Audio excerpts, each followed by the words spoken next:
ጸንሶ ምጥ አይቀርም፣ ተምሮም መከራ አይቀርም። ከዚያሳ ምጥ ሁልጊዜ አብሮ አይኖርም፣ መከራም ሁልጊዜ አብሮ አይኖርም። የደስታ ጊዜ አለ።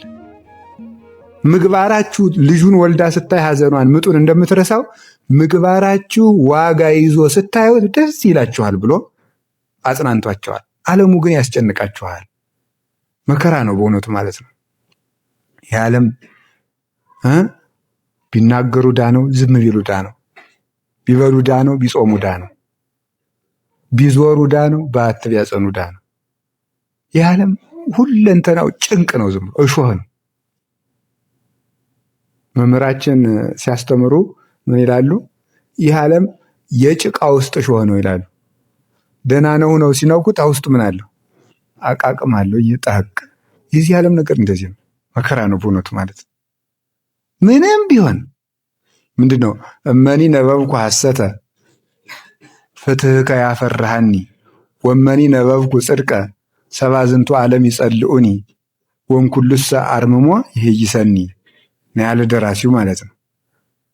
ስለዚህ ምን ማለት ስናገር ውሸት ብናገር ፍርድህን እፈራለሁ፣ እውነት ብናገር የዚህ ዓለም ሰዎች ይጠሉኛል፣ ከሁሉም ዝምታ ይሻለኛል ብሏል። ደግሞ ዝም ማለትም ደግሞ አይቻልም። እውነትን አለመናገር ደግሞ ራሱን የቻለ በደል ነው። ደግሞ አዲህ ዓለም በቃ ጭንቅ ነው። ቢያገቡ ዳ፣ ቢመንኑ ዳ ችግር ነው። ቢመንኑ ስጋና ሰይጣን አለ፣ ቢያገቡ ልጅ ማሳደግ ጎረቤት አለ፣ ዕዳ አለ፣ ምን አበላ ማለት አለ። ችግር ነው በቃ ችግር።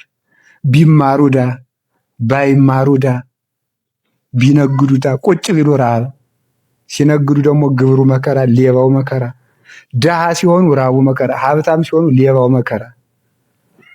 ቢሾሙ ጭንቅ፣ ቢሾሙ ችግር ነው። ሰውን ማስተዳደር መከራ ነው።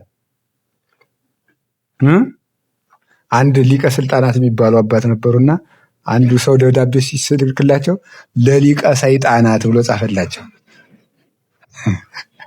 ለሊቀ ሰይጣናት ብሎ አውቆ ሲበሽኮግ እውነት ግን ነው፣ ሰውን ማስተዳደር ሰይጣን ማስተዳደር ነው፣ ጥሩ ብለኛል ብለው መልሱ ይባላል። ሰውየው ፈሊጥ አዋቂ ስለነበሩ ቢሾሙ ዳ ነው። ደሞ እታችሁኝ ልተዳደር ሲሉ ደግሞ ጭቆናው መከራ ነው። ምን አለፋችሁ ቢተኙም ሰይጣን አለ፣ ቢተጉም ሰይጣን አለ። ሲተኙ ሰይጣን ይመጣና ስጋን ተጠቅሞ ስጋን ያለመልምና በዚህ ጦሩን መጥቶ ያረጋ። ሲተጉ ደግሞ ይመጣና ደግሞ ሰይጣን ደግሞ ትግል ይገጥማል። ሲሰጡ መከራ፣ ሲነሱ መከራ፣ ሲረጋጉ መከራ፣ ሲዞሩም መከራ፣ ሲሰጡ ዳ፣ ሲነሱ ዳ። ቆይ ግን ምን ይሻለናል? በጣም ችግር ነው። ምን እንዲያው እስኪያውም በዚህ ዓለም መከራ የሌለው እስኪ አንቱ ችግር እኮ ነው።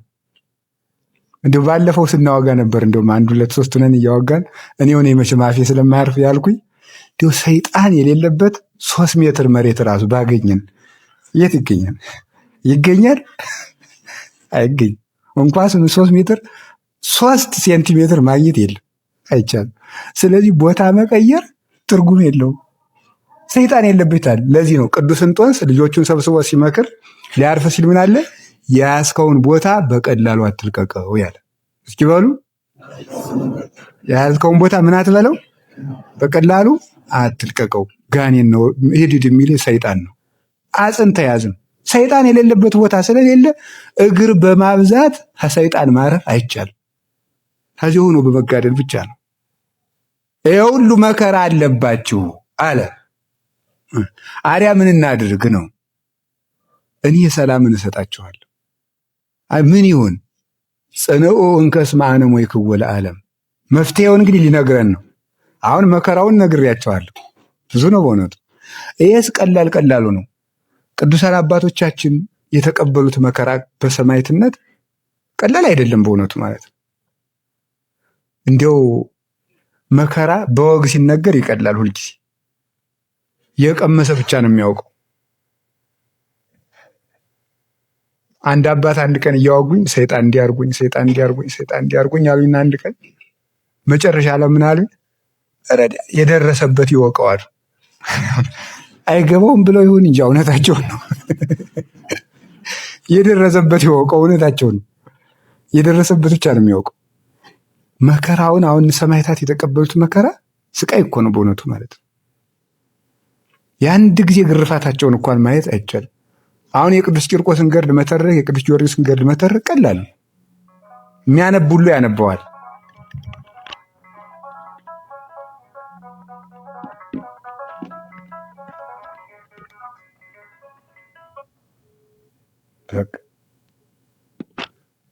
ስለዚህ ይሄ ሁሉ ችግር አለ አለና ምን አለ?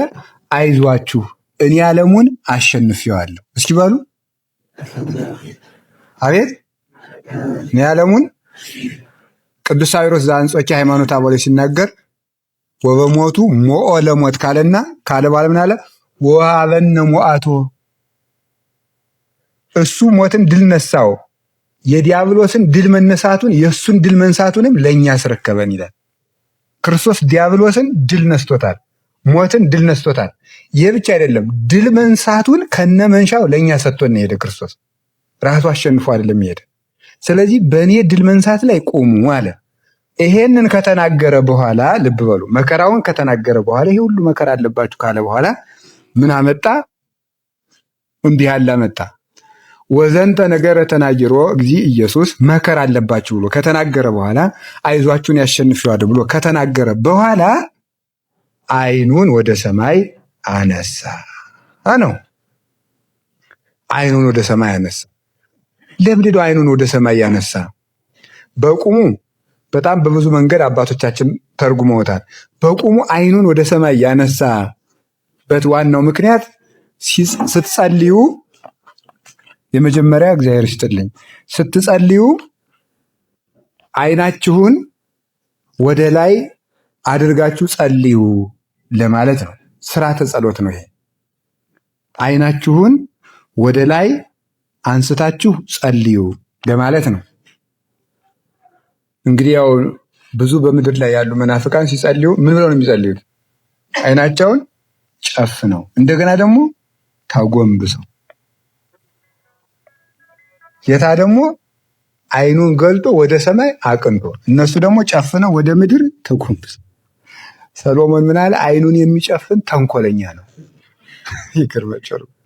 ዓይኑን የሚጨፍን ምንድን ነው? ተንኮለኛ። ተንኮል ነው። ተንኮል ስለሆነ ዓይኑን ጨፍኖ ምጃይ እንዲህ ብሎ እኮ መጸለይ ሰማያዊ ነኝ ማለት ነው። በሰማይ አባት አለኝ፣ የምድሩ ሁሉ ቢያልቅብኝ በሰማይ አባት አለኝ ማለት ነው። ተስፋ የማድረግም ምልክት ነው። የተስፋ ምልክት ነው። እንደገና የዓይን ገድሏ አንቃይደዋ ነው። የእግር ገድሉ ቀዊም ነው። የእጅ ገድሉ ሰፊ ነው። ማለት እጅ የሚጋደለው ዘርግቶ በመጸለይ ነው። ለምሳሌ አሁን ምን ማድረግ ይችላል? ማንኛውም ሰው በ24 ሰዓት ውስጥ ጸሎት ሲያደርግ እጁን ዘርግቶ መጸለይ ያለበት። ለምሳሌ በመጽሐፍ የምንጸልይ ከሆነ ሳል እንችላለን።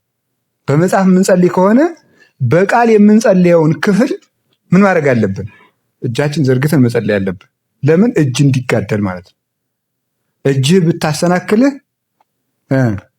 ቆርጠህ ጣላት ማለት። እጅህ ረፍት ብትፈልግ ምን ማለት ነው? በሰፊ ቅጣት ማለት ነው። አልሰጥም ካለች በመጽዋት ቅጣ ማለት ነው። ዓይንህ ብታሰናክልህ አውጥተህ ጣላት ምን ማለት ነው?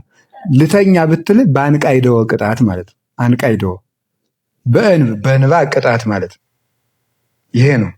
ፈቃዷን ከልክላት ተብሎም ይተረጎማል። የእጅ ፈቃዱ ስርቆት፣ ሌላም የዓይን ፈቃዱ ማየት፣ ያን ከልክለው፣ ያንን የሻተውን ነገር አትስጠው ማለት ነው። እግርህ ቢያሰናክልህ ካንተ ቆርጠህ ጣለው ማለት እረፍት ቢሻ በቀዊም ቅጣው አስተዳድረው ነው። ሕዋሳትህን ጨልጠህ ገርኝተህ ሰርተህ ቀጥተህ አኑር ማለት ነው። ይህን ያደረግክ እንደሆነ እግዚአብሔር ካንተ ጋር ይሆናል። ስለዚህ አንቃይደወ የዓይን ተጋድሎ ስለሆነ መጨፈን ለዓይን ረፍቱ ነው። አንቃይደወ ግን የዓይን ቅጣቱ ነው፣ ተጋድሎው ነው። ያንን እንድናደርግ ነው እየተያዘዘን። ልዑል አምላክ አለን፣ ሰማያዊ ርስት አለን፣ ሰማያዊ አባት አለን። ሀዩ ከመመላእክት ተስፋ እናደርጋለን ማለት ነው። ምጽአተ ክርስቶስንም ተስፋ የማድረግ ፍትሕ የመፈለክ ነው።